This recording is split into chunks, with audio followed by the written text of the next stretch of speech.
What's up, everybody? Welcome to Overcoming Average. Michael Scott here, John Laub here, and Chad Keith. So, John, I just met you. I'm excited. You seem like a fun guy already. We've been talking about how to start. We've already kind of got the conversation going, talking about different things. But how about we start with Michael? How did you meet John? So yeah, nothing too exciting there, but we actually became Facebook friends. We were playing basketball down in Charlotte at a gym, and I looked at him. I said, "Hey, is your name John?" He goes, "Yeah, Michael." And we hit it off from there. Kind of stayed in touch. Got into some tennis, and John helped me through some difficult times I was going through, and just kind of hit it off from there, and just maintained our friendship. So awesome. Well, John, thanks for coming on, man. Yeah, no, I'm excited to hear. So, typically when I meet somebody for the first time, or if I don't know them even all that well, I just start with, how did you get to be in this room? You start as a child and now you're here. So what led you up to here, and what's that story? Well, it's a long story, but That's fine. I'll give you the short version. Excuse me. Well, first of all, thanks for having me, and this is fun. I like to get around guys that are like-minded, that are trying to, just get through and overcome things and level up, whatever that level up looks like. Yeah. And so I appreciate being here. I grew up in Minneapolis, Minnesota, and I grew up in a home with a stepfather and a mother. And I was 10 years old when I had my first sister.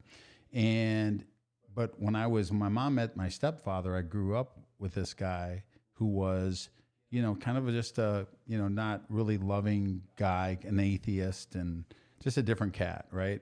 And so he was real intimidating, 6'2", he owned a bar, and he never really showed me love, right? Mm-hmm. And I'm saying that because when you say, well, how did you get here? Well, I'm here because Mike and I always talk about, motivation and my Johnny Inspired initiative online. And what got me kind of, I had to go through a lot of dirt, to blossom, basically, to grow, to blossom.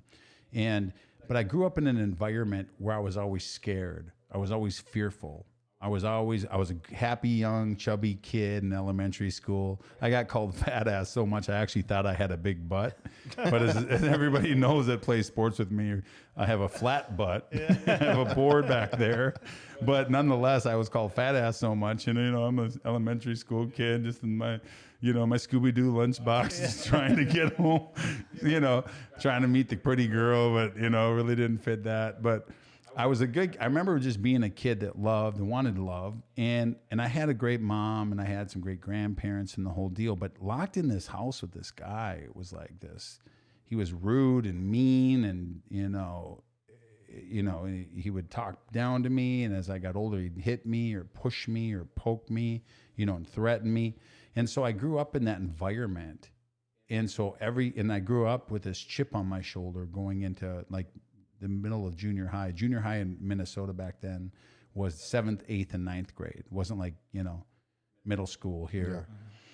So when I was in junior high, I was kind of a dirtball, we call it. I had the cut-off shirts, the Metallica, the Motley Crue, and all that. So once I got through that whole thing of smoking weed and kind of being an outcast, I was growing, and I always had my eye on the pretty girl, right? The preppy, pretty. I always wanted the top, and I know that sounds kind of, weird or what have you, but I always wanted, I wanted to be popular. I wanted friends. And, but I grew up in this aspect. I was always living on edge and fear from this guy, and I would bring it out to the public typically, and I wasn't easy to talk to in some sense. So what happened is in high school, I got in shape, and I was running every night, and I was like, man, I'm sick and tired of being told I'm this and I'm that, and I'm gonna be a man, play football or something. I'm gonna go for a sport. So I started playing football in my 11th grade year, and I came into my own physically. I was developed, and I was working out, and and I aimed after the cute girl and got conquered that. Started 2 years of football for the biggest school in the state and top 100 in the state. I mean, I was on a mission. Everybody that ever called me fat ass in elementary school, I beat them up. I was the toughest kid, and anywhere around that area. Nobody could fight me and win. Like I was like but I was a good kid inside. The whole moral of the story is I had this kid inside that got pushed in. He got pushed so deep behind all these walls of protection, fear, anger, sadness, tears. I must have cried when I was a kid, night after night after night after night. I mean, a lot. I would never want my children, my 3 beautiful angels, to have that experience, right? So growing up in that environment, basically I felt like I was always fighting for position. And in the last 4 years of high school, I lived in 4 different homes because my stepfather threw a beating on me one night, and a guy that had brought me home worked for this organization, and he ended up bringing me to God. And it was February 17th, 1987. And I remember that because I accepted Christ that night and got home a little late, and something happened in the kitchen and blah, blah, blah. Fight hits me a couple, 11 times. Next thing you know, I'm living with this family from this guy that just brought me to Christ. And so for a year. And wow. And then I skipped around. And then so with all that said, I got through that. And then I ended up going to the military for a couple years. I lost a football scholarship in North Dakota State because I was fighting. And I was always fighting and never finishing anything, and always fighting and never finishing anything. And so, it wasn't until I got in business after the military and I started making a lot of money, and I started showing, now instead of beating guys up, I'm going to make money to show everybody, like my stepfather, that I can do it, that I can make a living, I'm not the piece of shit you said I'd be. I'm not the guy, I'm not going to be like my father. I'm not going to be like this guy. He used to compare me and say that you're going to be like your dad, you loser. And, so I had this chip on my shoulder, and I ended up starting a lending company. And in 6 years, I sold it with 100 loan officers in 4 states. Had a strip club for a few years. And, I was that guy in business. I was always, everything I touched was really turned to gold. I was good at making money. And, it wasn't until I lost everything with bad habits and kind of, because I wanted to make the money to show everybody. So that was my motivation, is serious motivation. Like, I'll show these sons. Oh, I got it. I am somebody. And I lived in that for so many years, thinking I'm not good enough. My self-limiting beliefs were disowning me. And I'm trying to prove all day, every day that I'm somebody. So then once that happened, and I lost everything through the 08 or this, when the real estate market in 07, 08 fell. Even though I had money and assets, I started to lose them. When I was in Panama, I had a business in Central America. I'm not going to go there, but it was pretty ugly habits I had, and I lived pretty fast, and I ended up losing everything. And it wasn't until then when I fell to my knees and go, just kind of getting back to God, because I had lost my relationship for a long time with Him, because the guy that brought me to Christ betrayed me in a very ugly way that I'm not going to get into here, but just a very bad betrayal.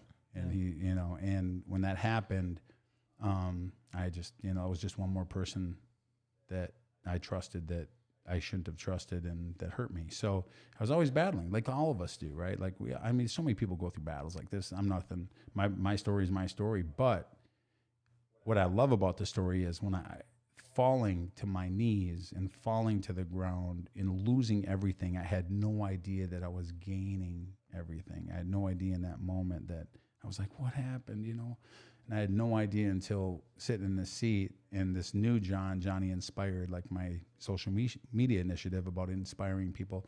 Like, I have learned now that I can't do this on my own. I can't do it. I have to give it to my God. I give it to God and let Him work through me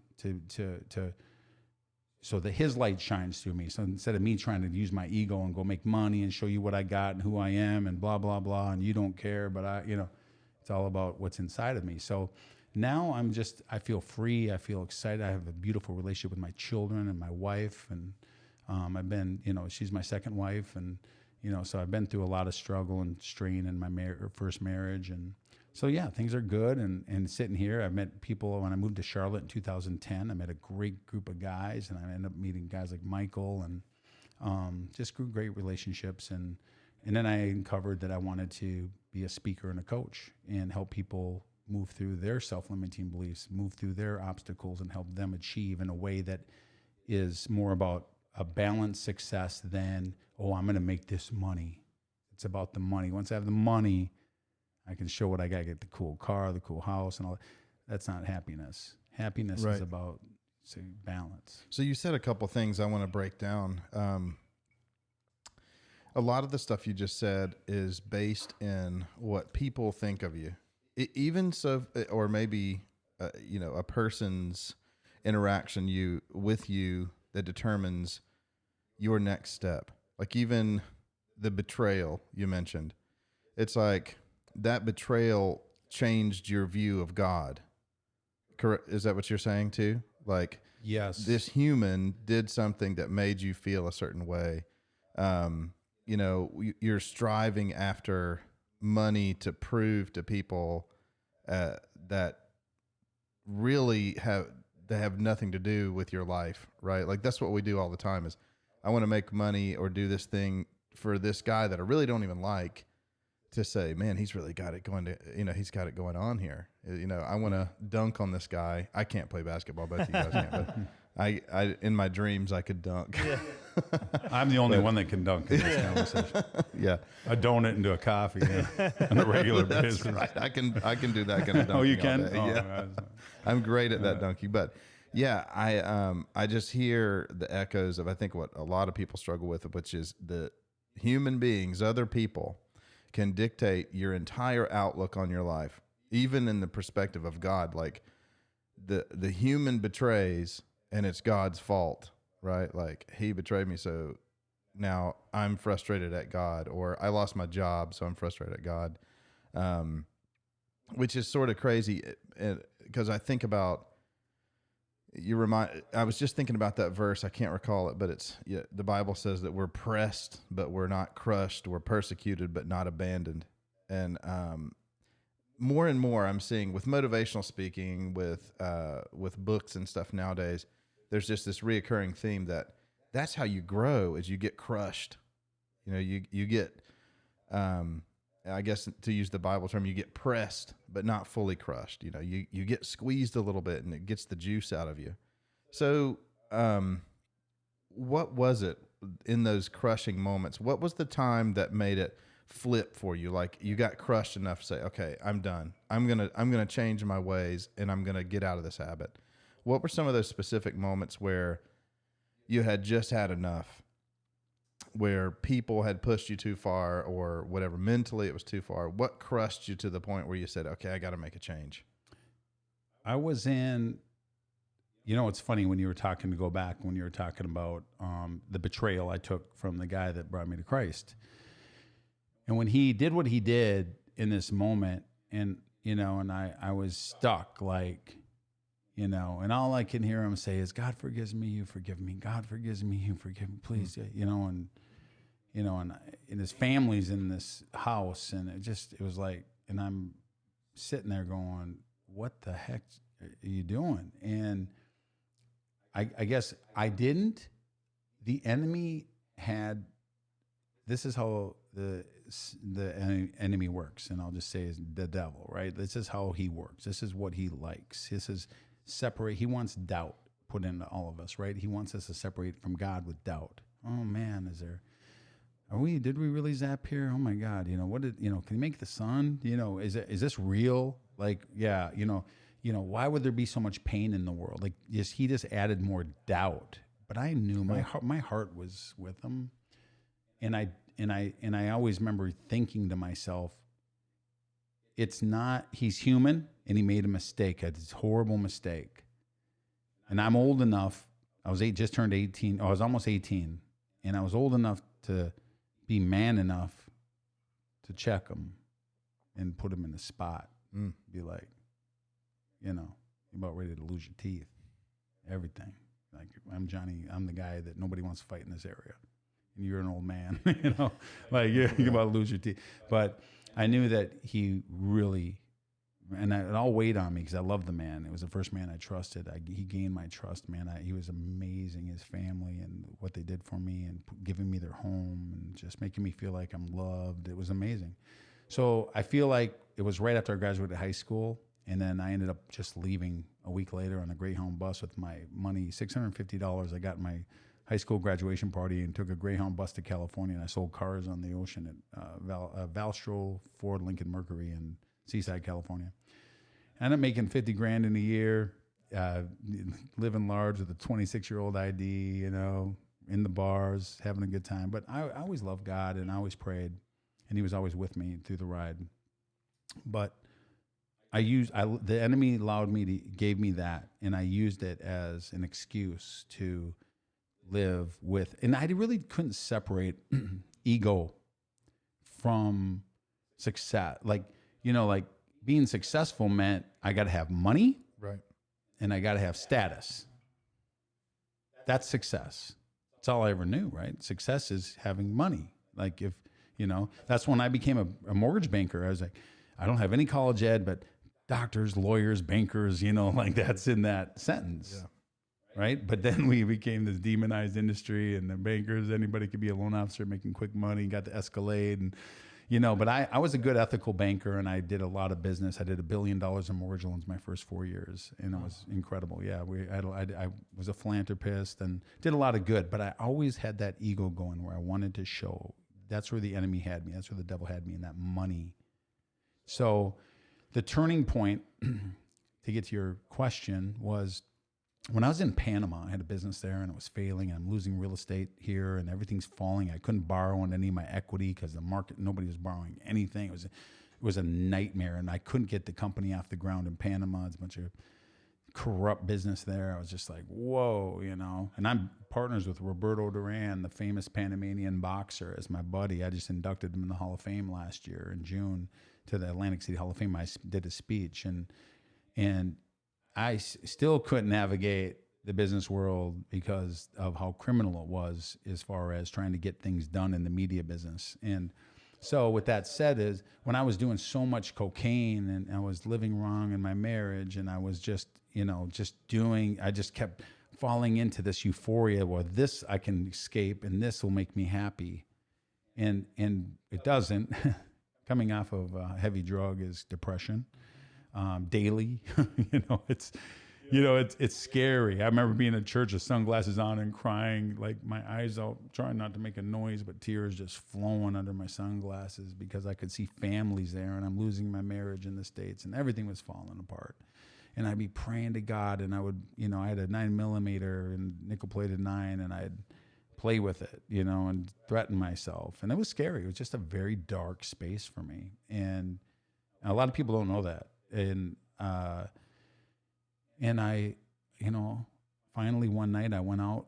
It was in the middle of May in Panama, and I went out, and it was about 3 a.m. and I've been out since about let's say 11 p.m. and I'm on vodka, no cocaine or anything, but I'm drinking.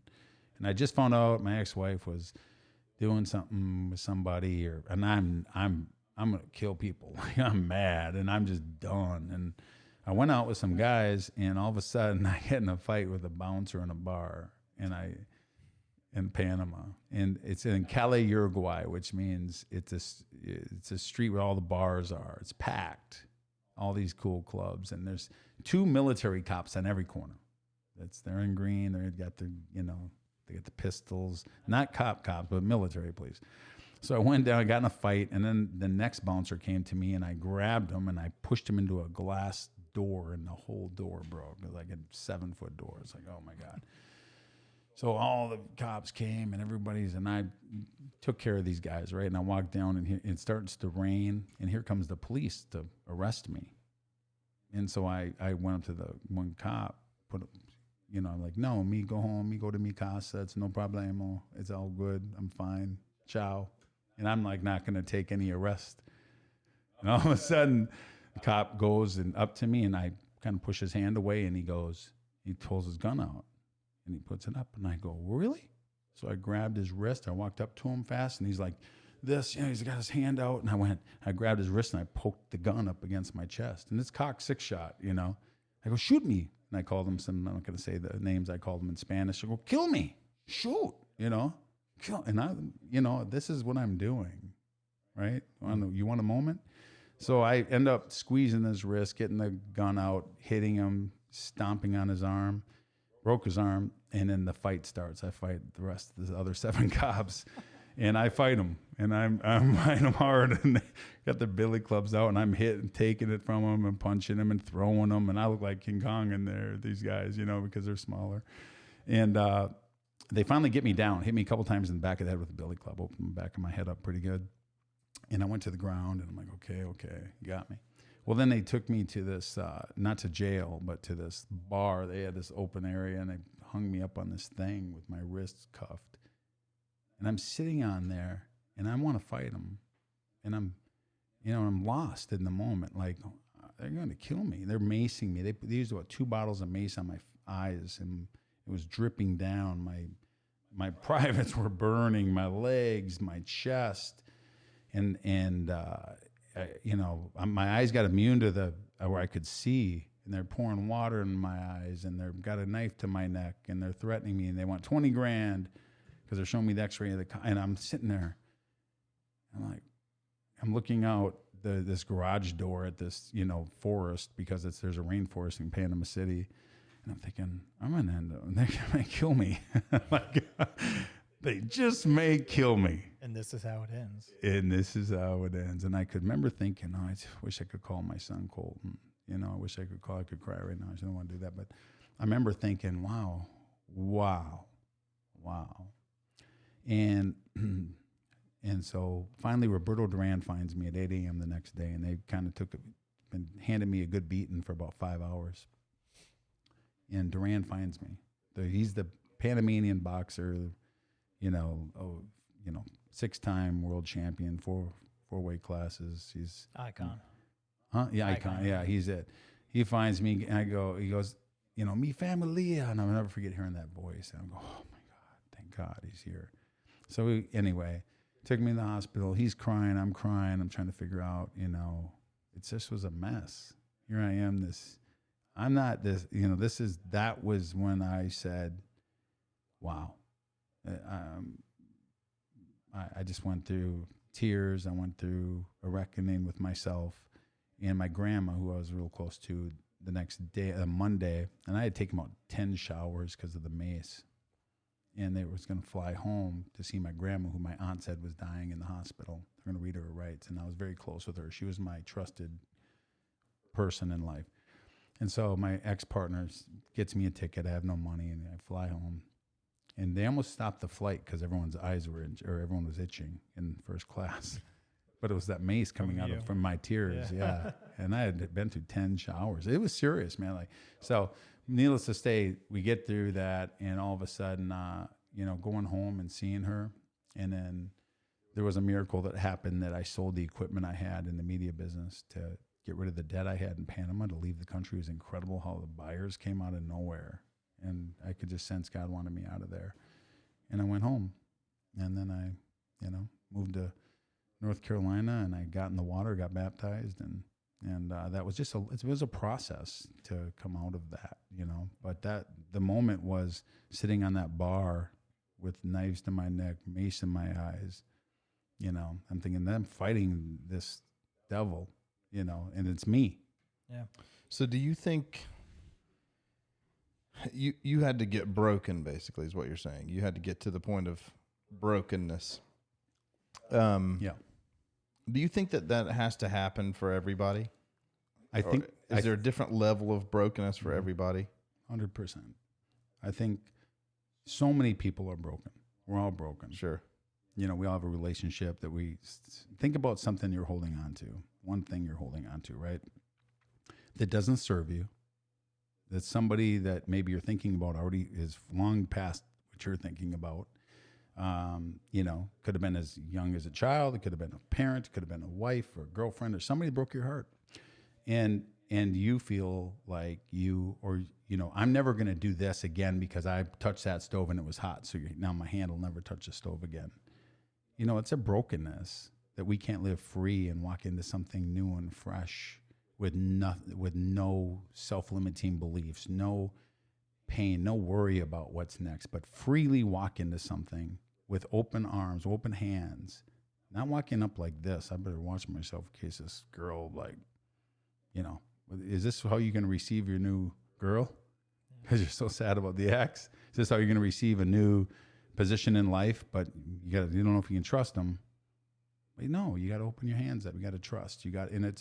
So everybody's, I think, feels broken in a lot of ways. And I think it does. There's lots of levels of it. And I think some people are broken that they may not think they are, but they won't open themselves up to something that will bring them to some joy. Yeah. Well, go ahead, Michael. I was going to continue on that path a little bit. So, knowing you as a friend, I've seen you extremely happy lately. And if you would, take a few minutes to share with us some of the things that you have going on in your life now and some of the people that you've had the honor and privilege to work alongside. And, you know, you and I talked about some of those big names and talk about the transition and how it incorporates with the self-limiting beliefs of this dark time that you just expressed to us and to where you are now.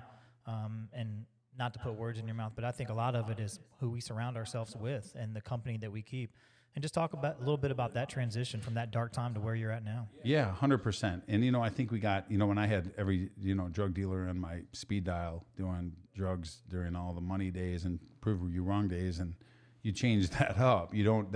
What am I doing with that? So now, you know, with this transition and getting baptized and actually just actually making the shift, saying that's enough. I've had it. I'm done with the past. There's no more of it's going to hit me. I'm not going to be angry with a guy that had his own problems growing up with his own father, and I'm sitting there angry. So what I've done, my shift has been, and the Johnny Inspired initiative I have, is about motivating people, inspiring people. It's about helping them see in themselves what they're blind to. They forgot.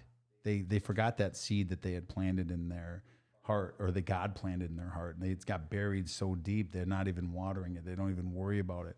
And so my goal, and the reason why I'm excited and happy, is because I've learned to move by things by trusting God, trusting myself, that I'm going to make a decision that's going to elevate me. That's whether that's setting goals and actually taking action on them. You know, a lot of people set goals, you know, like it's hey, my New Year's resolution, I'm going to lose 20 pounds. That ends in a couple of weeks, and you know, whatever. Everyone has a resolution, which is not a goal. It's a false. It's a wish. And so I always tell people, you know, ride that wish Ferris wheel at Wishland all day long, and wish. But until you say, hey, I want to lose weight, and you know what? I'm going to go right now, and I'm going to check my refrigerator and check out what I'm eating, and I'm going to set a time limit on when I'm going to stop eating. As far as, you know, I'm not going to eat cereal at 10 p.m. that does not serve me, but really like the Lucky Charms. I'm going to go work out. I'm going to actually take a walk or a run or a bike, or, you know, do a little cycle. And people just got to take action. And that's what we were talking about earlier a little bit, you know, and people see that. So what I've learned to do is smile at people more, be more inviting and open for people. And when I do that, you know, that's opened up doors. I do a lot of MC work, speaking, and people love that, and they see that, and I help inspire. I love when somebody says, hey, thank you for posting that, or that live was just amazing. And yeah, I just want to, I don't know if you remember me from high school. I'm like, yeah, I remember you. You're like, of course I do, you know, right. But you really are touching me. I'm like, wow, that's the guy I want to be. That's that Johnny, that little kid that was walking around, wanted to have friends, and everyone was telling you is this and that. And I love that I have that kid back. And I love that I'm able to touch people, and I'm 49, and I don't care how old I am. I you know, one of the beliefs that I've gained, oh man, I can't be, you know, E.T. I don't sound like him. I can't be Gary Vee. Oh, I can't be, you know, Les Brown, who is a mentor for what I want to do, you know, because he sounds so good and he's got that, you know, rhythm in his voice. No, and I've met all these people, and I've been around these people as an MC, and I've interviewed them, and they all love me. They're all like, I've introduced them to speak, and, you know, I feel like, wow, they really, you know, I got something too. I believe in myself, and I can do it, and I'm John Laub, and Johnny is somebody that has a message, and it's going to reach somebody. You know, if it reaches one person, 10 people, whatever, but, you know, that's kind of where what I'm doing now is trying to just inspire and just live happily and give love. And I think it all starts with love. God is love, period. On the subject, he says, the greatest commandment is to love each other as he loves us, to love one another. And that's what we're not doing in this society right now. And obviously, who works that out? The enemy. The enemy's separating us, putting fear in us. He's just deliberately trying to give everything that's, if we're living in fear, he's got us. And why should we live in fear when we trust God? That's right. So. Going back to, you said E.T., which is Eric Thomas for our listeners, if you're not familiar, and he's got a wonderful story. But one of the reasons that I know you, John, are going to be successful in life is because you have the credibility. You weren't born with a golden spoon in your mouth. You've had difficult times, and thank you for sharing that. But when you had those difficult times, and that's what E.T. had growing up, he grew up extremely poor.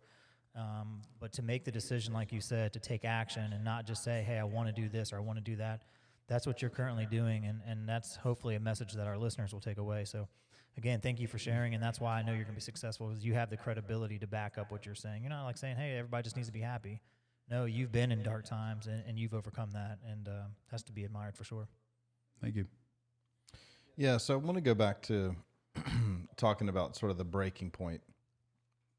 When we look at past generations and maybe future generations, with our kids, being who you are today, I think you said you wouldn't want your children to have to go through that. But, and I'm a dad of 3 girls, so I think about this all the time. What's the appropriate balance of pressing and allowing the pressing?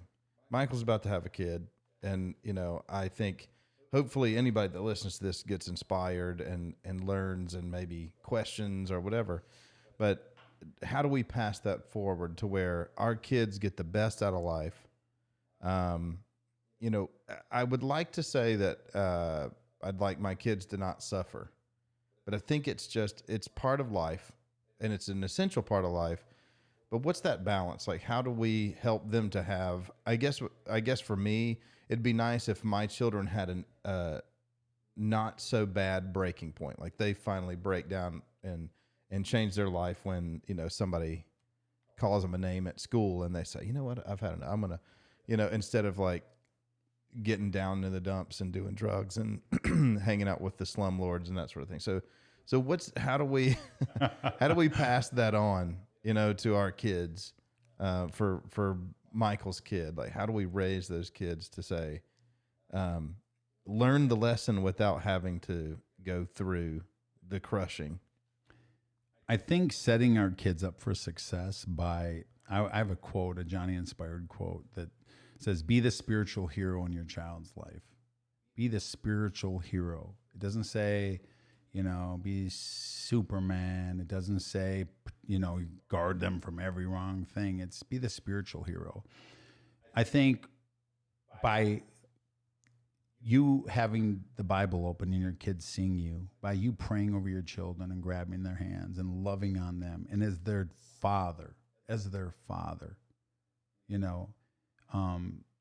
leading them, loving them, giving them love, telling them they need to see their father say, I love you. They need to see their father open the Bible. They need to see their father bring them to church. They need to see their father, their leader, because they look at us.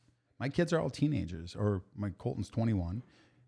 Gracie's 18, just graduated high school, and Connor's 17. He's going to be a junior. And I apologized to them not too long ago. And I just said, hey, for the man I was, when I wasn't there all the time, I just wanted to tell you I love you and I'm sorry. And Daddy holds himself accountable. Their reaction is, Dad, you're amazing. Dad, we're proud of you. Like, you're our spiritual hero that you talk about. We see you, Dad. We worry about you because we don't want anybody to hurt you because you like to speak, about pushing the enemy out. So, it's about leadership. And leadership is not laying back and letting the kids just, praying with them, talking to them. And I think with kids nowadays, if you're going to go out, you're not going to be able to protect them from everything. First of all, let's just get that through our heads. Okay. They're going to get hurt. They're going to be in relationships. whether it's with a friend on the playground, or it's a boyfriend, girlfriend, or it's it's in a school where they didn't live up to the expectations they wanted to. And like, you're like, what? You're doing great. They want to, they're going to hurt. That's part of it. And so what you got to do is just be there, be their father, and love them, and pray with them and talk to them about it, and just be there for them. So I think just being present and just being loving and show love to people. They see everything we do. My kids know that I'm always the guy that says I love you to everybody. They know I'm the guy that puts out quotes. They know I'm the guy that even when I'm upset with them and really upset, I come back in and I just tell them I love them, and don't forget that Dad's, you got to know better, but I love you no matter what. There's nothing wrong with being, hard and soft, at the same time. And I think that's what we got to do. But I would say you got to be present, man. Be a leader in your home. I'd say that really resonates. Just the word present. I mean, I think that's such a powerful word. If you're just present, I don't know the statistics, so I won't pretend, but the statistics show that houses that are broken, there's a much higher likelihood of the children eventually being arrested or getting into more significant trouble. So if you intertwine that with being their spiritual hero, as you mentioned in your quote, and just being present for them, I think we can eliminate a lot of that. So I think it's important to do more, to put more effort in. Relationships are not always easy. I mean, we know that, they take constant work, and we have to work hard at it. So I will certainly take that present word away. You just be present for your children, and I think that will help, as you said. 100%. They see you with the interaction with their mother. And that's one of my struggles was her mother and I had 3 divorces and 3 marriages. Yeah, I said that. I'm not going to get into it. But we've been married and divorced 3 times to each other. And now I'm with my second wife in my 4th marriage. Figure that out. But nonetheless, my current wife, Shannon, will be like, hey, I really got to mess up to be done with this. Yeah. I'm glad I got a tired John. Like I got that old John with the bad knees. But yeah, you got to be present. And, Jack Brewer, a good friend of mine, he's an African-American, ex-NFL player. I'm staying with him in Parkland, Florida right now, as I'm in a new business down there and we're getting moved. And so in the meantime, I'm working. Shannon's up here with the kids and the dogs, and I'm with Jack a lot. He's on Fox a lot. He's on a lot of news stations, and he speaks about our community and our communities, especially the Black community, and what we're going through right now. So, even we're 3 white guys talking about it. We feel like, oh, do we qualify to talk about it? Well, we're men, we're human men, and we're all children of God. And we have a race of people that are here that have been oppressed, that have been through extremely hard times, who had their names pulled from them, things that we just really don't understand, right? Like, I really don't understand it, but now listening more, that we're all trying to do, I'm trying to get it. But like Jack says, 3 out of 4 homes do not have their fathers in it in these communities. Mm-hmm. They're fatherless fatherless. And you wonder why, because of mass incarceration from crime bills, and we put men away for these things that now yuppie dudes on, pain pills and going to opiate camp and getting off them, like back in the day, they were getting put away for a bag of weed. I'm not a smoker, and I'm advocated. I'm just saying it's not really that heavy of a deal. Okay. So what I'm trying to say is fathers are necessary. God is necessary. If we don't stand up as men with our wives, with the people that we interact with, and we don't let them see God through us, and we are not doing a job as a Christian man, they have to see that love. And it's just love. We all got ticks. We all got stuff. We all got issues. We all sin. There ain't nobody perfect here. But when you give love, you people will see it. And that's what Johnny Inspired Initiative is about. And what I want to do is say, hey, just love one another. Tell somebody, call somebody. I have a goal setting planner I created called My GSP. It's like a GPS. Plug in your destination, and this will help you get to your destination. Right? Because when we drive a car, sometimes all we do is we look at that GPS. We don't even know what street we're on. That's kind of got to be how it is with goal setting. Yeah. You have to be watching your plan of action. You got to be watching it. Mm-hmm. So if I set a goal I'll keep using the weight issue, 20 pounds is my goal in 3 months. Well, then I need to stay a daily plan of action where I'm chopping at that plan every day, 3 things that I'm going to do. Not going to drink any soda. I'm going to work out 30 minutes of hard cardio, and I'm not eating after 6:30 p.m. Nothing. I'm going to fast till the next morning. That's 3 good chops at the tree. Sure. And you're going to get to your goal. But if you don't have a plan of action, if you don't plan your work and work your plan, or if you don't do both of them, you're done. You can plan your work if you don't work it. What difference is it? If you don't plan something, you ain't got nothing to work. So plan your work your plan, set goals, and you can do it. I always start spiritually, physically, family, because we got to have our vessel straight. Yeah. If we don't have our vessel straight, and the vessel is not just about how we look, the vessel is about our heart. The vessel is about how we think. We get trained to think a certain way. You got to retrain yourself a little bit. Sometimes it's hard. We were talking about something earlier, and we're talking about shifting, and it's hard. Shifts are hard. If you want to get to something, it's not easy. The only way to reach success is to go through a little tough stuff, period, end the subject. But once you break through that little toughness, because it's real little at the end when you see the gains you get from, then you're like, oh, that wasn't that difficult. Yeah. All I had to do was get up a little early. All I had to do was really focus on my diet. All I had to do is really focus on exercise. That's it. And now I feel good. I look good. I have a new swagger about me. People think it's difficult because they don't want to change their habitual way of being, of sitting around and doing the same things and living in comfort. Yeah. Comfort will kill you, man. Yeah. You got to get uncomfortable. I think we're up against several things in our society today. One, social media. I think it's fantastic, but it's also it's a facade, and it promotes the facade of, hey, look how awesome everything is, and nobody knows what's going on behind closed doors. And I've noticed personally an uptick in coaches, personal coaches, life coaches, business coaches, and stuff as well. There's a need for that. Like, people want that, and we gravitate towards that. So I've wondered why. Like, why, why do we gravitate towards positivity? Well, a lot of it's just because there's so much negative, and it's just, if you are not careful, it's depressing to watch the news, and you realize this world could spin out of control any day now. It could just one more thing in 2020, and it could just break the back of everything we've known. Yeah. And, I think using it for good, it's worth a shot, right? Like, let's post some videos and try to encourage. Let's make this podcast. But to me, this podcast is an outlet to have a real in-person conversation like this and just capture it.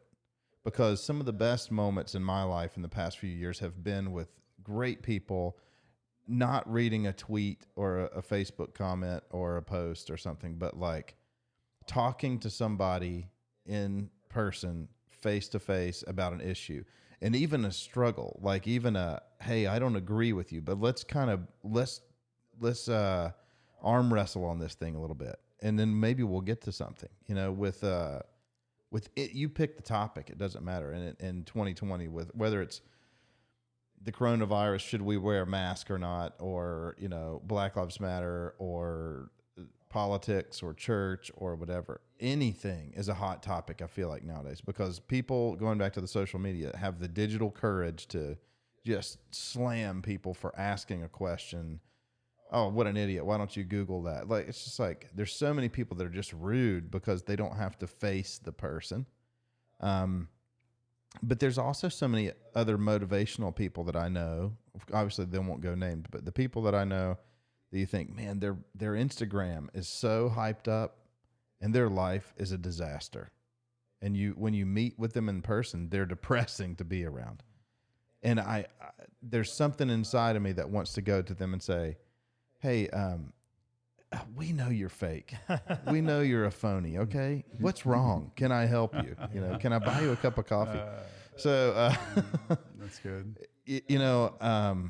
So like it or not, it's here to stay. Like social media, the internet, it's here to stay. So I hope to try to make an impact on that and make a change. And like, hey, let's have a conversation. I don't know if anybody will listen to it or not, but if anything, it inspires me and hopefully inspires you guys. But,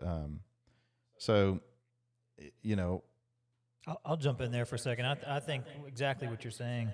We talk a lot being neighbors, and I echo everything you've said. Social media can be used for good if we do that, but it can also be used as a negative as well.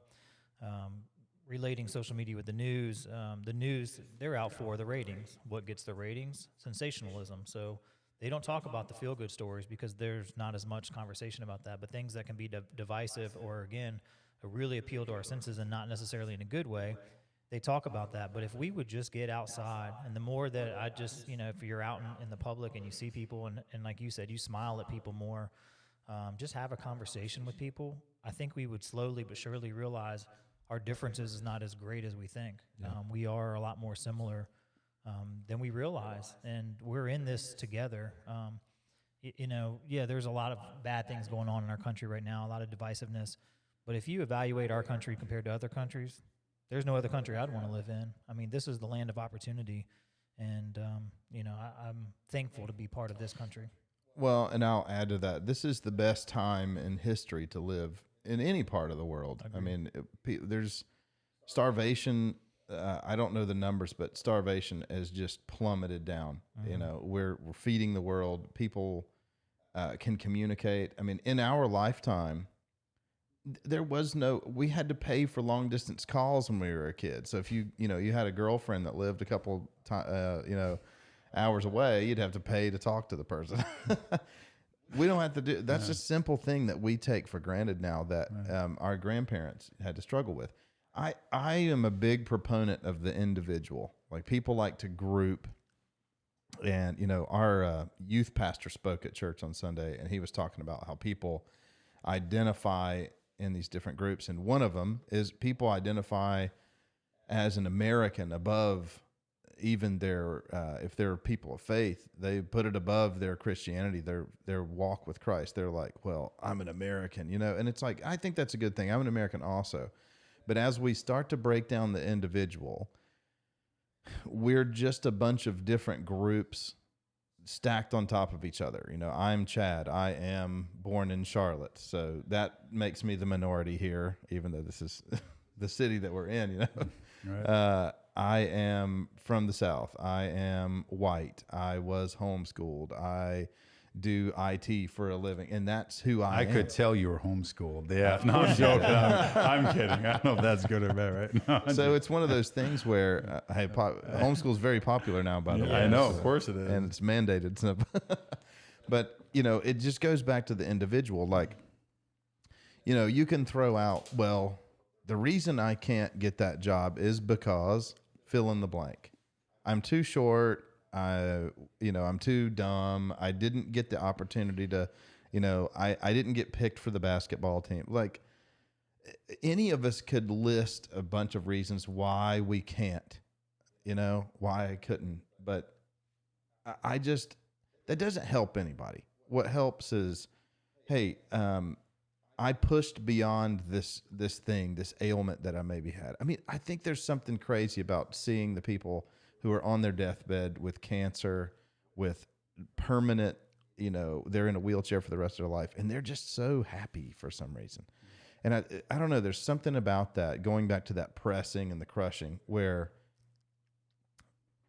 it does something to you to go through those tough times, to make you realize what you have as an individual. It doesn't matter. It doesn't matter what group, what time frame you lived in, how old you are, because those are all those deviants. They'll take you on a, well, if I had been born in the 70s, then things would have been different. But I was born in the 80s, so it's different for me, Kind of random, but on the topic. Did you guys know that Steve Jobs, Michael Dell, and Bill Gates were all born within like a couple of months of each other? Interesting. No, I didn't know that. Now, and that's not unimportant. It's so fascinating because in their lifetime, you had to pay to use the internet. And they happened to be old enough to go to college. They also happened to be at colleges where they could have access to the internet for certain periods of time that the school got, right? So they went to universities where they had access to the internet. They happened to know this one guy, I think it was Bill Gates or one of them, happened to know a guy that knew how to hack the system where they could get more time than was the allotted amount of time.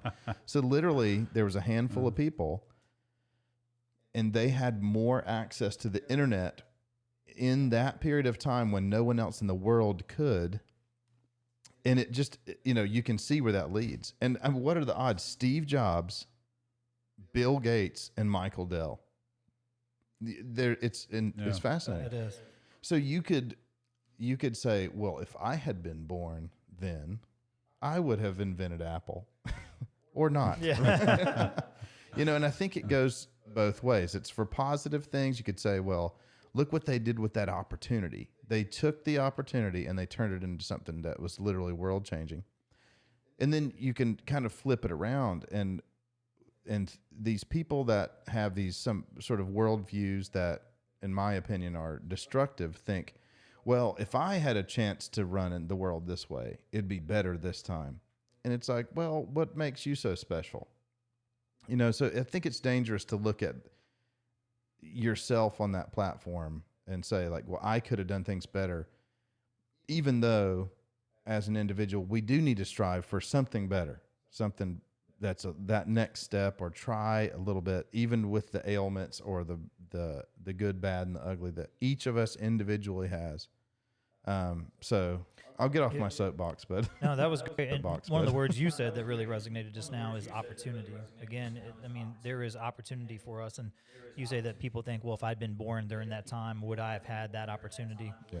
So on the topic of opportunity, John, what would you say to someone that is just a little scared to take a risk, whether it's, it could be asking a girl out for a younger age person, or someone that's older, maybe in their 30s or 40s, wanting to take a business venture, but they're afraid. And maybe I'm one of those people, so asking for a friend, but not really. What would you what would you say to overcome that fear? Don't do it. And strive for that opportunity. How do you overcome that? Well, I think you have to weigh it, and you have to know that what it is you're desiring, whatever that purpose is, or whatever it is you want to do.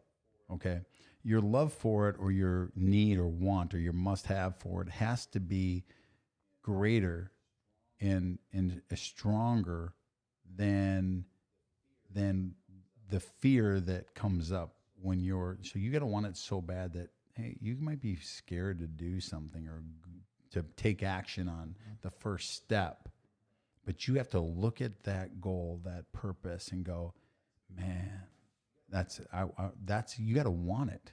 So if you don't want it, you don't want it. So you need to reevaluate. You say, because excuses, I have a Johnny Inspired quote that says 99% of excuses are invalid. They're just not valid. They're just excuses. Right. It's a real deal. Like, this isn't like, well, don't make excuses. Your excuses don't make. Yeah, they're invalid. It's just an out, not to get uncomfortable. Mm. So when you really want it, you really want to do it, you got to step into it. You got to take action. You got to go, I'm moving, I'm going. Now, do you have a plan of action for it? You've got to. Do you have a plan? You got to ask yourself, the guy that you said you're asking for a friend, ask your friend, does he have a plan? Does he have a goal written down, and does he have a plan? Because it takes a step. When I owned Minnesota Lending Company, I took a risk. I was a banker for a company, Mortgages Unlimited, and I started selling mortgage loans, and I wanted everybody to know that I sold loans. And I said, everybody's got to know my number and know that I'm a banker. I'm at the bars and I'm at friends. I'm giving my card away like, yeah, I'm a mortgage banker. I love to do your loan. I love to do your loan. And I'm hustling. And all of a sudden, before you knew it, I woke up and I was scared to even write a 1003 application with a customer or do a good faith estimate because I didn't know what all it meant. Before you know it, I'm the fourth best or top banker in this one of the largest mortgage companies in the state, and then I decided to start my own company, which was a massive risk. And within a year, I got like 50, 60-year-old people writing loans for me, clapping when I get done talking at the sales meeting. And I'm like, how did this happen? Because I took action, because I wanted it. I put a plan together. And I asked for the money to set up the company, and the guy said yes, and I was passionate about it, and I had the numbers. I wanted it so bad. I created it, and I showed it, and I enrolled people into it, and they saw it in me, and they invested in me, and I went to work on it, and I achieved it. It can be anything that we want to do. If we want it bad enough, we will. The fear is the only thing holding you back, and it's the fear of not necessarily just failure. It's the fear of you, comparison. Am I going to be that good? Can I be as good as him? Like social media, when you're talking about it, Chad, you're talking about social media. Well, everyone wants to put their good stuff up. Yeah. I don't think I want to watch. I follow all my mentors and people I like, and I hear their stuff with the greatest audiovisual people behind the scenes. You want to get demoted in your head going, oh, that sounds pretty good. How'd he come up with you're special? I wish I had those 2 words in my arsenal because I feel special right now because he told me. It's funny how we talked about this earlier, but sometimes we need to hear stuff over and over. Like all that motivation or inspiration is, it's regurgitated through a new vessel, through a new person. Maybe a new way of saying it. Maybe they said the same thing 100 times. But this time it resonated with you because you're in a space of receiving it. So I think it's important if we want something that we learn what motivates us, whether it's music, whether it's that vision of where your family's going to be with you and that little kid baby you got, and how you want to vacation and have every option in the world to do what you want when you want. How bad do you want it? How bad do you want options? I wanted options so bad, but my options were going to Vegas, going to here, having any girl I wanted, having all the money, showing everybody who I was. I had billboards and all this stupid stuff that just fed my ego.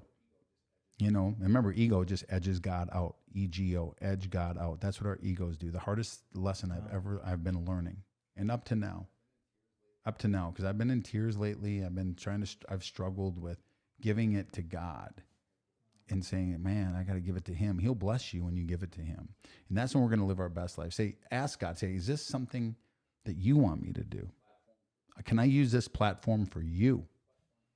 Because if you use the platform for him, it's on. You don't think all these successful people out there, these singers, they're asking somebody too to bless something, but it just happens to be the other end of the spectrum in my eyes. And I want to take that, and no offense, I want to take some of the Christianese out of it because I think it's great. But people will say, especially to a world that's sort of increasingly non-believing, right? They'll say, "Man, you just gotta make God greater and increase Him and whatever." But to kind of break that down a little bit, living your best life, it's saying to people, hey, God is not this genie that's going to make your life better, but God is the revealing that you can have a good life in tough times, and that tough times will bring fulfillment and meaning. Meaning is really the key, is that you have a meaning to your life, not whether it's a easy life, because easy is not. There's nothing in the Bible that says, hey, if you believe in God, your life's going to be great and you're going to have this genie and you can just wave the magic wand and get the things that you want and the Lamborghini will appear in front of your front door. It's that God will grant you the meaning to open your eyes and make your ways His ways.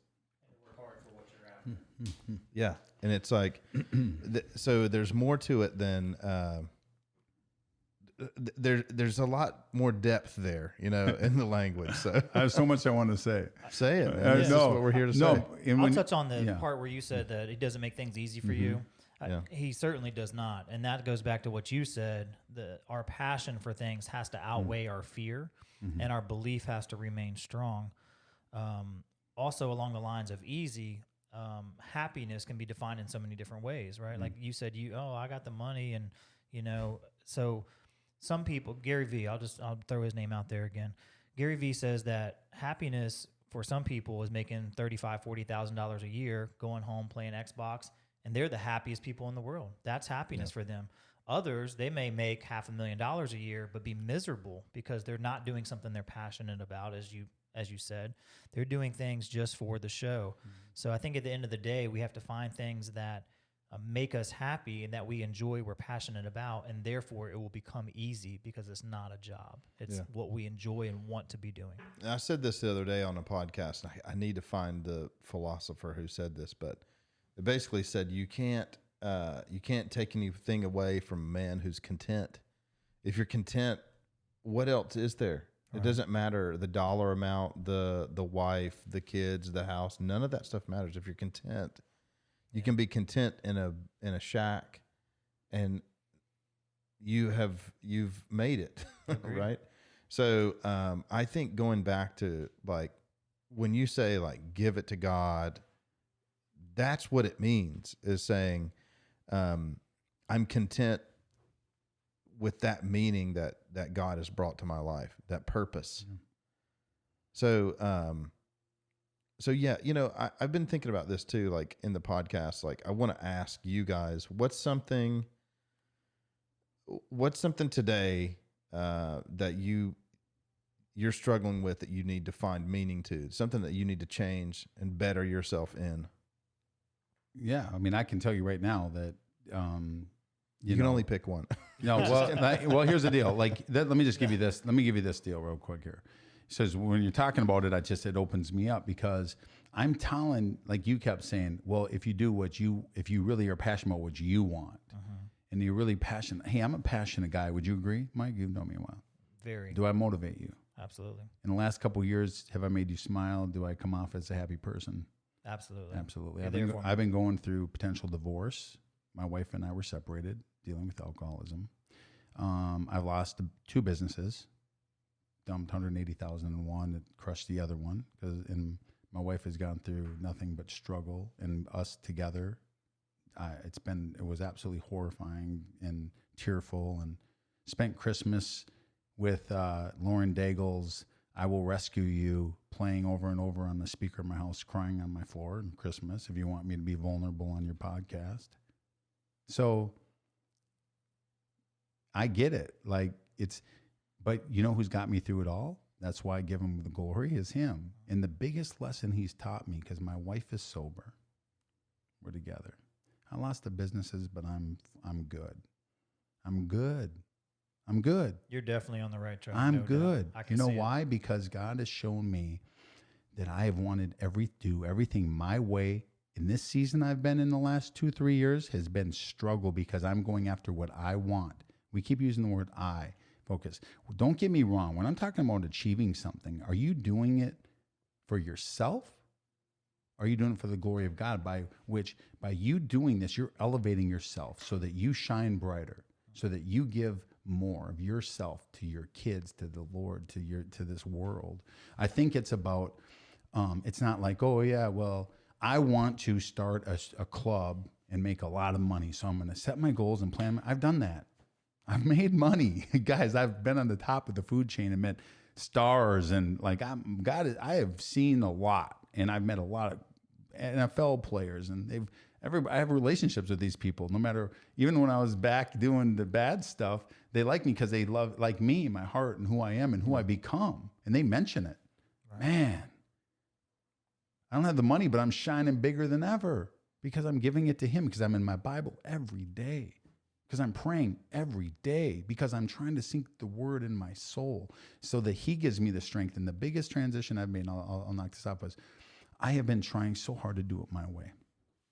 And it was just actually weeks ago when Pastor talked to me, and he said, John, oh, Big John, he says, I told you this earlier. He says, oh yeah, oh, big guy with the cool cars and all the money. Is that what you, that's the old you, Johnny. That's not where God wants you. Otherwise you'd be there. You cannot get to this until you do His will. You're not going to be blessed. So that's how I live. No, that's my Christian. You said no, the Christian stuff. You're right. That is coming from a guy that is saved. That I always tell people, try Jesus. If you don't like Him, the devil will take you back tomorrow. Like, you're good. Just try Him. Yeah. Like Billy Graham said, I never met a man accept Christ and regret it.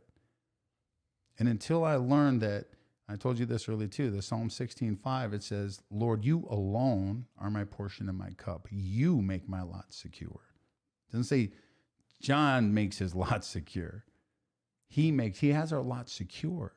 But we have to pray about it. You have to give it to him. Say, I'm going to do this, and ask him, give me the strength. This is my goal. I want to start a real estate company, or I want to do this, or whatever it is. But you're doing it for the glory of God. Like, you're doing it to give back, not just to go get the car and the fame and the look and the Instagram status.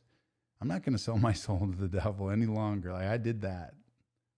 I did it. Yeah. That's why I was on top. Well, it's a sacrifice too. You know, I've been thinking about the story of Abraham from a couple of different lights. I heard Joe Rogan was talking about how, you know, that's one of the hang-ups for him, is that in the Bible, why would a God send a man to kill his own son, you know, and at the last second take the knife away and say, oh, kill this ram instead, you know? And so my old pastor broke that down and talked about, you know, the culture, the time that they lived in, how human sacrifice in those days was a thing. And that's what the other quote unquote small gods were requiring of them. And this was a couple things. It was setting the Christian God to the side, saying, I don't require what everybody else is required. It's different.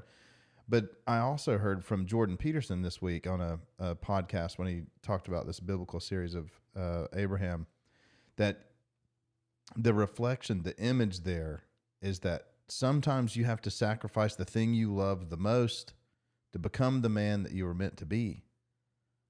But the beauty in that is that God takes you all the way to the point of the sacrifice, but then he takes it away and says, I'm going to handle it, but you're going to become the man because you were willing to sacrifice the things that you think you want.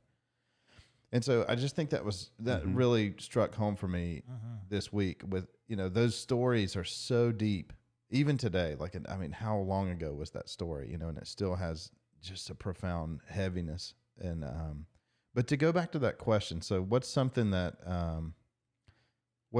you're aiming at now, for both of you guys, that's something that's, maybe it's a struggle, or maybe it's something that you're about to dive into that you're afraid of. You're afraid to take that step. I'll jump in. Yeah, go ahead.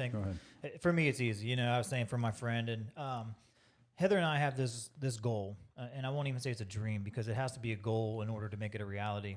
We would love to do a wedding venue. I feel that, and this is getting a little mushy here, but I feel that the love that Heather and I have is truly unique. It's a deep love that we have for one another. And for the majority and the reason behind wanting to do a wedding venue is to be able to provide a place for others to share their love. I mean, that's truly what it is. I do think it's a good business opportunity, but I'm not looking to get rich. I'm very content with my lifestyle. I don't need the fancy cars. I drive a Ford pickup truck, and I'm very happy with that. So I'm basic. I mean, if you look around, we're all sitting in basic shirts here, nothing fancy with what we have going on. So that is something that is a goal for us. And there's a little bit of fear with that. I mean, as you guys know, she's due in October 3rd with our first son. And so you don't want to take that risk without thinking it through, as you were saying, John, because you don't want to fail. And I'm not afraid of failure, but I do want to financially be able to provide for my family.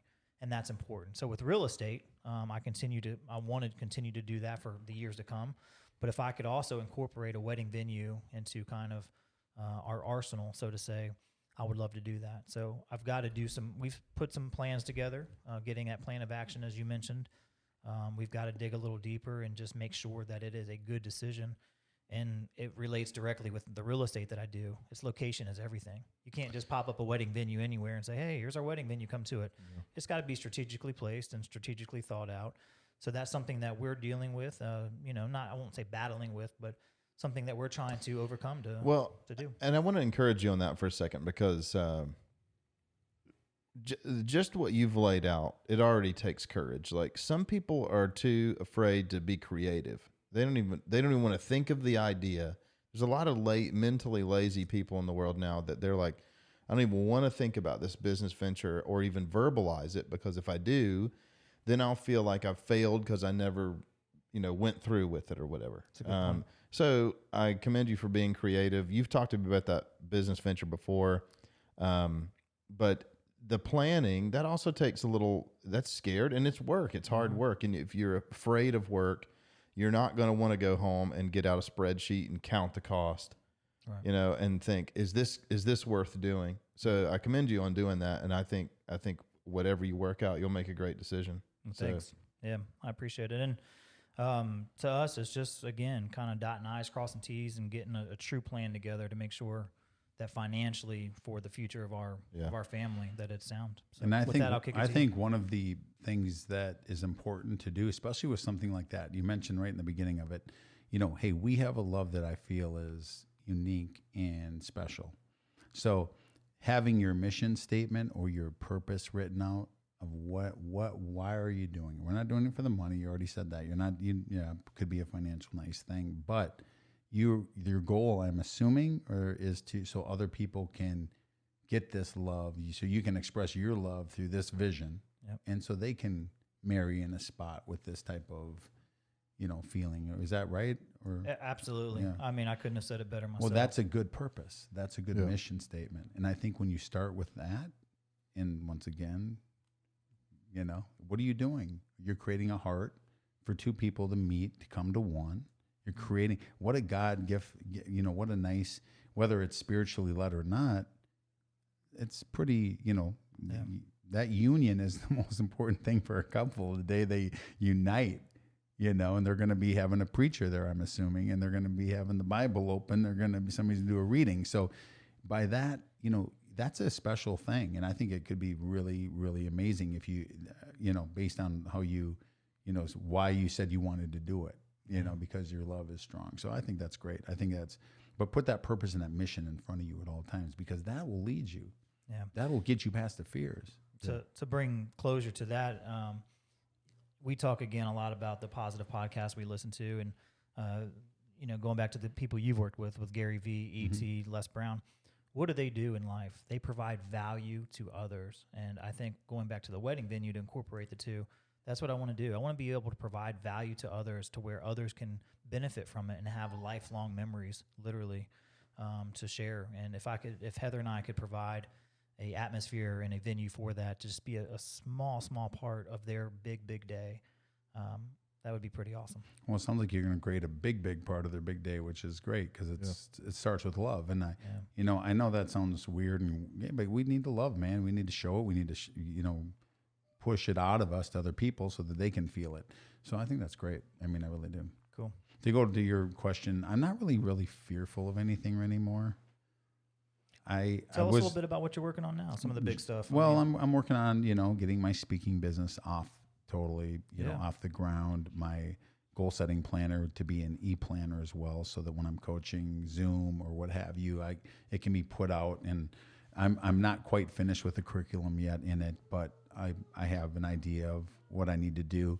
I put it on hold just for the fact that I have to get down and dirty into work right now, because I need to get paid, need to work. So I'm just hustling, and I'm trying to create this as well, create content for Keynote.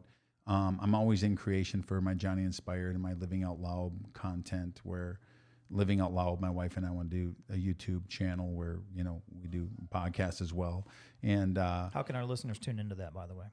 Well, it won't be yet, but you can go to Johnny Inspired on Facebook and like my page, or follow, and I'll, accept it's a private page, or Johnny_Inspired on Instagram. Everything will be posted on there, through there. But yeah, that's it, and then once that launches and my site and I get everything out, I mean, then I'll be able to go out and get jobs and get out there on stages, and right now I'm just like, what? I've been pressing and pushing, and I got to do this and I got to do that. And I've been living, I'm just like, gosh, I'm going to worry myself to death. So I've literally been at peace the last couple of weeks. That's good. Giving it to him, going, you know what? Wow. It's going to happen. He's got me. I've already seen miracles happen in my life, like these things here and this here. I'm like, it's just, to me, it's like, it's been a big process. And when you're talking earlier about that, that pressing. Well, what happens when you press the coal? You get a diamond. Sometimes, remember that we're in that storm of that pressing, when we're in that, we think that storm sometimes has us, surrounded, right? You ever felt like you're surrounded by the storm? Well, once we realize that God has that storm cornered, we're all good. He's got you. Yeah. He's got that storm cornered. We might be surrounded by it, but he's got it cornered. He's got it. He doesn't not see it. And sometimes we have to go through that pain. Sometimes that's his way. They say, what is it? God's, I forget. God dang it, I'm on, and we're doing the podcast. Our adversity is God's university. We got to learn through it. I've been a hard learn with him, man. I've been a hard learn. I've been taking it like, what? It's my way. No, I can do this though, but I'm going to do this. Just stiff arm him there. Yeah. Stiff arm him there. Like, man, stop stiffing arm. If you're being told something, something keeps coming up, and sometimes we feel things, whether it's right or wrong, and we know it might be wrong. If we think it might be wrrong, it's wrong. You just got to go in the other direction. Yeah. Typically, we fight that, and we just continue to want it for our own flesh or our own ideas or what we want. But we got to give it to him. And I know that sounds weird and cliche, but let me tell you something. When you do it yourself, how happy are you? Are you super happy? Are you exactly where you want to be? We're never going to be perfect, and we're never going to be there. But when you're at peace, listen, all I want in my life going to 50 years old, I want peace. I want peace. That's Absolutely. Happiness. I want peace. I want to be comfortable and happy where I'm at. And right now, I'm the brokest one in the room. And guess what? I'm good. I'm good. I'm good.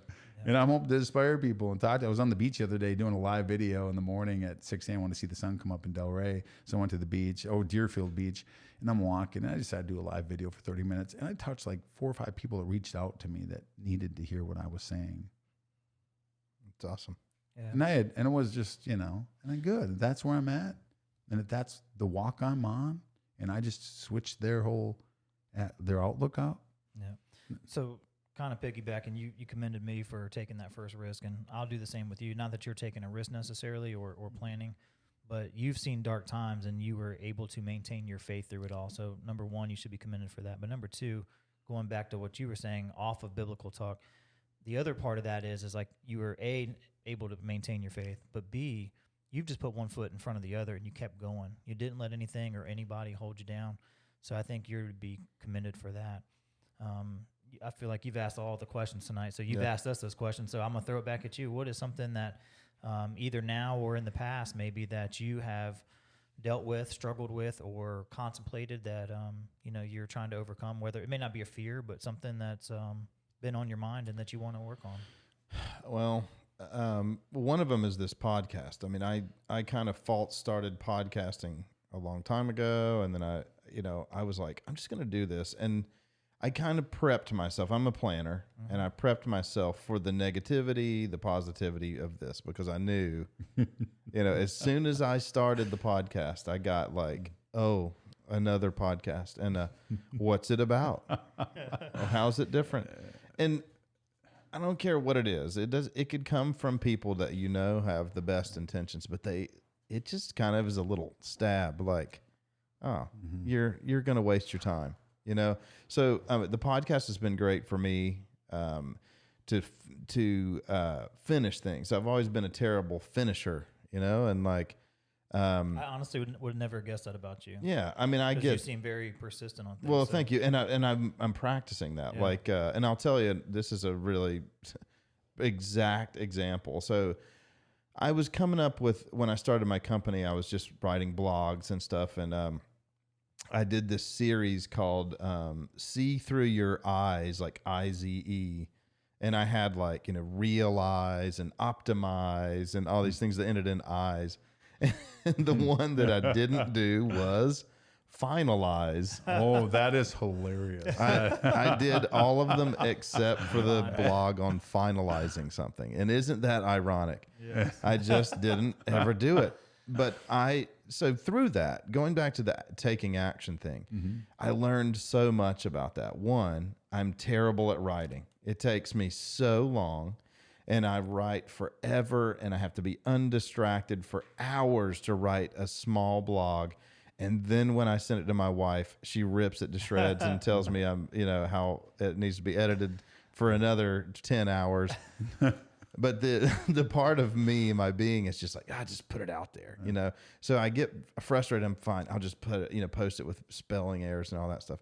So I got all of them done except for Final Eyes, which I thought about maybe I'll just do a whole podcast on that, and that'll be because I could get the words out better than I could write it, and maybe this is it. But but yeah, so that's been a struggle for me as the audience and stuff grows with this, the podcast and stuff. There's some passive aggression that's happened with like, it's just some sort of like kind of positive things that are actually like little stabs. And I've learned from guys like Gary Vee and stuff, anybody that's going to take the time to reach out to tell you that you're wasting your time, it's like, what did you do today? It's like, come on, man. I mean, really? I mean, seriously. Like, yeah. I mean, and I know that I'll probably piggyback on the Gary Vee thing, but man, there's one thing you learn, I've learned is, you got to just close your ears to it, and you got to put your head down, and you just got to say thank you. Yep. Thank you. Thank you for the motivation. And that's what I've been doing. I've taken some of those and I just said, thank you. I appreciate that. But I keep going back to one of the original things that I wanted to make the podcast for is I just enjoy it, and there's nothing wrong. I just like doing it. Yeah. I spend lots of hours editing and setting up and buying equipment and everything, because I want you to be able to have this video and share it to give you a platform. And a lot of the people I have on the podcast, they have no platform, but they have a great message. They have something to say. I mean, he's got lots of great things to say. So this is a great platform. So that's currently what I'm kind of struggling through is like, doing this, sticking with it. And the nice thing about the podcast for me is that there's not necessarily an end in sight. So there's never a final episode that I'm not going to do. Finalize.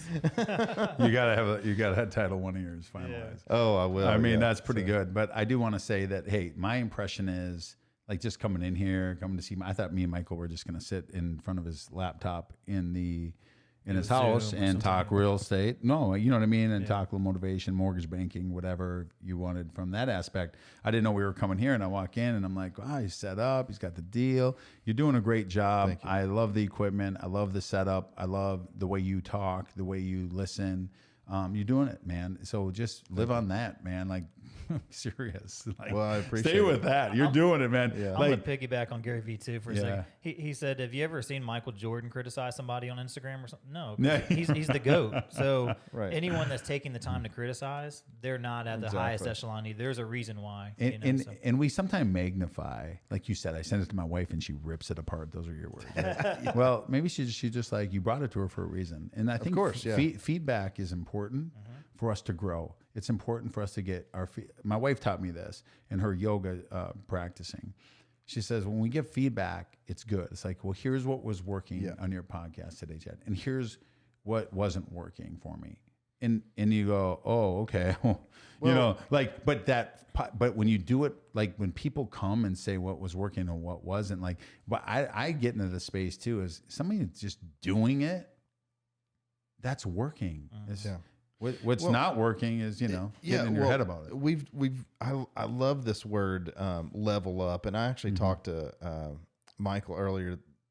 I've always loved, when I was younger and had more time to play video games, I've always loved games where you level up, where you start out with just a character that's not that great, and you just, you beat some people up and you get some points and you level up. And leveling up, like in anything in life, whether it's business or the podcast, it just takes a little trial. You got to fight some battles. And I think the criticism that you take, you need criticism, because I know a group of people that are musicians, and it's a family, and they only comment and criticize each other. You never see anybody criticizing from the outside. So it's just like brothers and sisters patting each other on the back. Hey, really good video. Good video. Oh, great. Right. And they don't ever seem to like get much better. So when I ask my wife, why am I asking her about my blog? Because she's an English teacher. I want her to rip it apart. And, it tends to, we'll get into an argument about it because my feelings are hurt. But I went to her because I know that she's going to do what's best in the long run. And sometimes while we're arguing about it, she'll say, well, what did you want me to say? This is the best blog I've ever read. Well, I know it's not that. Yeah. So That's funny. So that's why I stopped blogging. It's just, it's better for my marriage and whatever. But yeah, taking the criticism from people who you value and kind of leaving the rest up that's the best way. And remember that they're not professional criticizers. There's really no like when we're in our head about something and we're excited about something, we only want to hear that we want the pat on the back. The, wow, good job. I remember showing that video I have to somebody, first time I showed it to them, and they just talked about the words were too small and they couldn't read this. And I go, well, you're on your phone and it's, it's not. I was like, oh, but that's just a lot of people, they have a natural way. And I think that's what, that knowing that typically when somebody does something, the first thing they do is criticize it. They come in from this critical point of view without going, wow, good job. Hey, you did, like, why does it have to be criticized realistically in the moment? Like, why not just say, wow, I mean, you put this out, you worked on it, you did it. Is it the way that his eyes wanted to see it? Maybe somebody has a different opinion. Why mention it? But that's if people do that into a fault. It's very hard. That's why you got to have blinders on and you got to stay in your game and you can't let it take you off. Right. And once it takes you out, that's what motivation's about. Like, you got to get back into it. That's why every day start with your ritual. Start with who you are. Say, I got what it takes. This is who I am. I am a masterpiece created in His image. I can do anything I want. I'm going to be a physical stallion. I'm going to love on my wife. Start your day. Say, I'm going to give my wife a 12-second kiss, 3 compliments. I'm going to read something with her. I'm going to grab her hand and pray for her. And I wanted to say something else about what you said too. When somebody just tells you what you want to hear, there's something about us that's like, okay, whenever they're like, man, that's the best video I've ever seen. I can't believe it. It's amazing. You're like, okay, like there's a balance there. Like maybe a little criticism's good, but also, there are some people that just love everything you do, and their opinion starts to sort of lose a little value after a while because you're, oh, great, everything I do is great, right?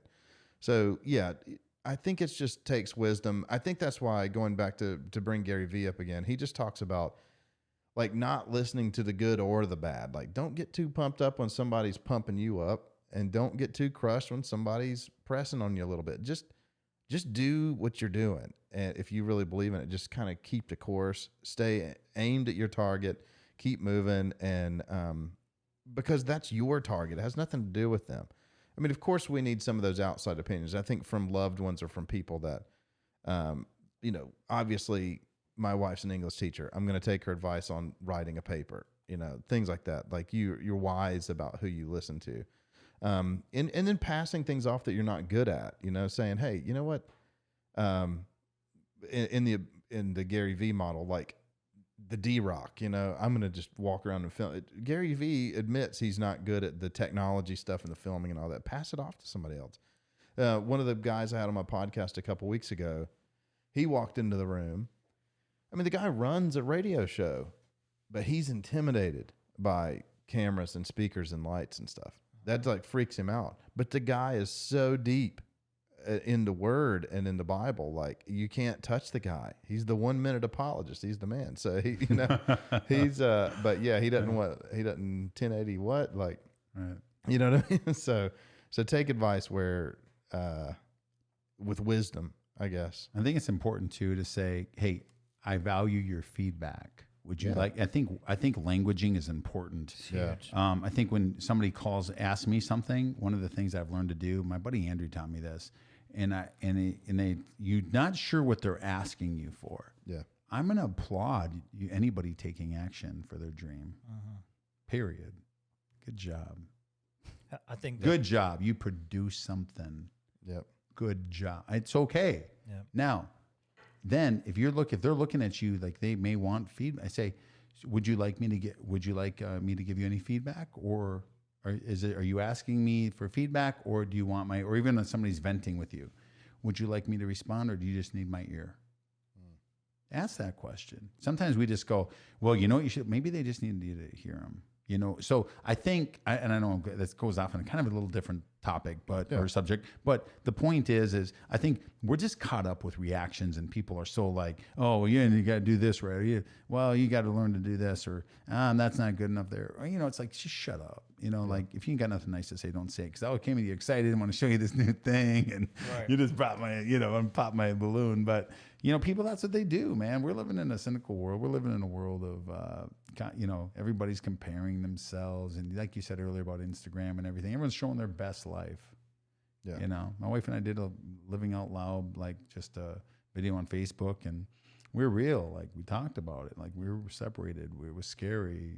She was suffering from addiction and I was suffering from reaction of it. Like I just, I'm like, stop, like, not separating the behavior from the person. And that's not very godly, is it? I got to love her, and she's my wife. And, so we both learned through this very hard time.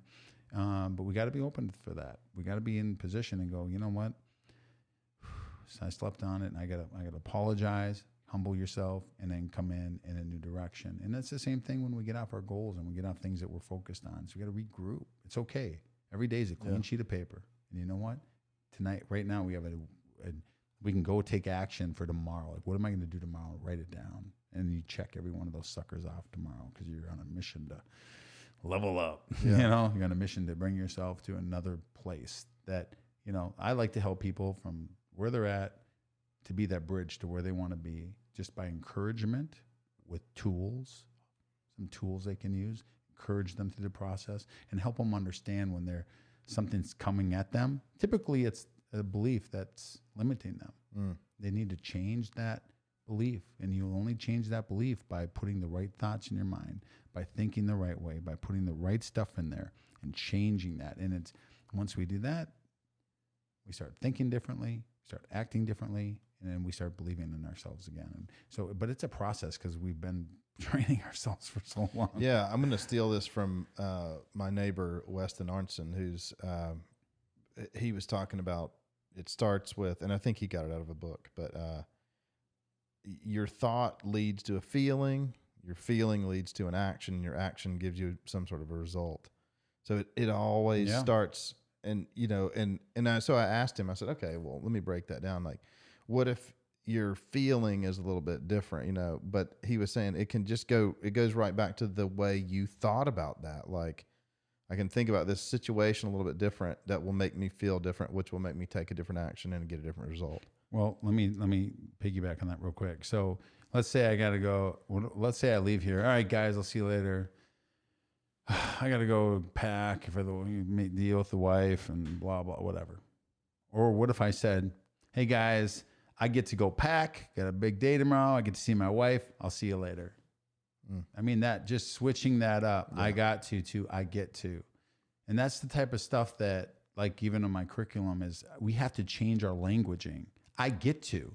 No, you get to. You're alive. You're blessed and highly favored. So you get to. You don't have to. You get to. You're lucky enough. Because I got a little kid named Mark who has a epidermolysis bullosa skin disease that can't walk, that wishes he had his legs to walk. He didn't say, I don't get, that's where we get to. Yeah. We're blessed. We're strong. We're healthy. And we got to remember that we got to have our perspective checked on a daily basis sometimes, as men, as leaders, oh, wait a minute, we're okay. Stop feeling sorry for yourself. Stop making excuses and get on your damn rhino horse, because I always talk about being a rhino. What does a rhino have? It has this, like, rhinoceros success. I don't know if you've ever read the book by Scott Alexander. It's an amazing book. It's a must read. It's an easy read. Every sales guy needs to read it, any entrepreneur. And it's a faith-based book, but it's more about business. It talks about the rhino has thick skin, 2-inch thick skin, rhinos, you think about it, right? He has where's his horn facing? Straight ahead to its target. What happens when the rhino starts charging? Be a charging rhino. You ain't stopping that sucker. You can try to get in his way. I would say success is easy to attain when you're charging full speed at it. Yeah. Okay. And it's easy to attain when you're charging full speed at it. So charge, get I up gotta read and that. go. I love rhinos too. You'll love Rhinos for Success. It'll be your favorite book. Scott I Alexander's always great. wanted to wear the clothes, the Echo, but I was too white. I couldn't pull Echo clothes off. I was a homeschool kid. I was wondering where you're going with that. Oh, I get it. Yeah. I couldn't pull that off. Yep. Well, thank you guys for coming on. I'm sure we could continue talking. Any other thoughts or comments? I'll circle back on two things. One that each of you said, language. Instead of saying I have to, I get to, but also going back to the feedback, to be sensitive to others. If they do want, my wife actually taught me this. Instead of saying you should have done this, she'll say, hey, did you ever consider maybe doing this or doing it this way? So it presents an option versus like being so demanding and saying you should have done this, because that makes you feel like, God, like this was a failure what I did. But by saying, hey, maybe next time consider doing this, or did you consider doing this? So that was great. Going back, circling on something, you were talking about Gary Vee again, and again, we could talk about that all day. But going to your quiet place, you said that the people that are ridiculing, criticizing you, tune it out. But also the people that are overhyping you, tune that out. You got to stay in your quiet place and stay on your mission. Keep working towards your plan, your action, your goal. And he takes it far enough to say even your parents, like your parents may have an ideology of what you should become or what you should do in life. But if you're not passionate about that, you've got to do you. You only have one life to live. And in order to maximize what you want to get out of it and your happiness and your joy, you got to be in that quiet place. You've got to find what it is that makes you happy and therefore successful. So, and my final words would be thanks to what you were saying, John, for providing this platform for us to talk. Hopefully, there will be some good I took some takeaways from it, so therefore, I think it's already beneficial. But hopefully, our listeners will as well. We just want to share wisdom and love and do our part in this this country. But thanks for having us. Yeah, thanks for both you guys for coming on, and for anybody who's made it this far into the podcast or the YouTube video, make sure to like and subscribe and share. Sponsors, obviously, Michael Scott. So just talk a little bit about your business, scottgrouprealestate.com, right? Yep. So Scott Group Real Estate, if anybody is out there looking to buy, sell, or invest in real estate, feel free to give me a call. I would love an opportunity to earn your business. I know it's never guaranteed, and I certainly appreciate everyone that considers me when they're doing something real estate related. And I want to throw a plug in for Michael because I know, like factually, that he cares about people finding the right home, representing people not only a fiduciary way as he's supposed to, but also in a personal way to make sure that he gives his full service, that he's involved in the transaction to the end, and that you always have him on call. And I just think that's great. I think your energy for people, your energy in business, your the way you conduct yourself is just going to elevate you. And I want to thank you for having me in this surrounding, and you're doing it, man. Like, thank you. You're not. None of us are not doing it. That's like right. We're doing it, and we get to get up tomorrow and do even better. And that's not about like it doesn't have to be scaled better. It just means we're up and we're doing it. And you know what better might be? Checking some things off that we haven't done yet that we know we need to do. Yeah. And tomorrow we're going to take our first action in it. Yeah, I love that. Yeah. So, John, why don't you plug Johnny Inspired a little bit, and then man. I have Johnny_inspired on Instagram and Johnny Inspired on, you can just plug it in on Facebook. You'll see content there. I have content that's not out, and I have, it will be johnlaub.com. If you go to johnlaub.com right now, it is not finished. And you'll see some French words and stuff. I had to go live the other day so I could have somebody look at it because I'm looking, changing, so, but ultimately, man, I just hope they hear this podcast. Really nothing to plug other than, hey, if you come to my page, I'll try to inspire you. Send me a I love messages. I love, DM me, say hello, tell me your story, whatever you want to chat. You need to be lifted. I love doing that. So that's all I got. Awesome. Yeah. Well, this podcast is also sponsored by Atlas Technology Solutions, my company, atlascarolina.com. So check that out. Overcomingaverage.net's the website for the podcast. And if you go to link tr.ee/Atlas Carolina, the link tree, which if you guys haven't gotten a link tree, it's really awesome because it kind of puts all your stuff in one place. You can find Twitter, Instagram, Facebook, website, podcast, YouTube channel. All those links are there. So for those who are listening, just linktree/Atlas Carolina for all the fun. So thank you guys so much for coming on. It's a pleasure. Thank All you. right, Thank have you. a good one.